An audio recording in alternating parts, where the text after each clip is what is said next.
भारतको मुम्बईमा 27 वर्ष एक युवक टाउकोमा ठूलो धारिलो हतियार गाडिएको अवस्थामा अस्पताल पुगेका थिए।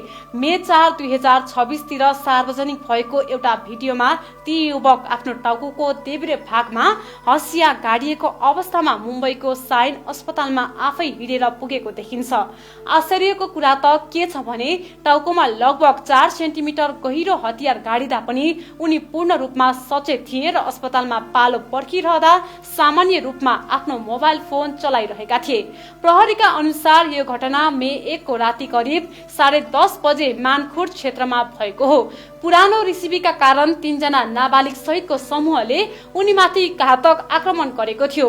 उनको करिब 8-10 घण्टा लामो पर्खाएपछि सफल शल्यक्रिया गरी हतियार निकालिएको हो। चिकित्सकहरूका अनुसार हतियारले दिमागको संवेदनशील भागमा क्षति नगरेको र उनी बोल्न र हिँडुल गर्न सक्ने अवस्थामा छन्। उनको अवस्था हाल स्थिर छ। प्रहरीले घटनामा संलग्न 3 जना नाबालिगलाई नियन्त्रणमा लिएर अनुसन्धान गरिरहेको छ।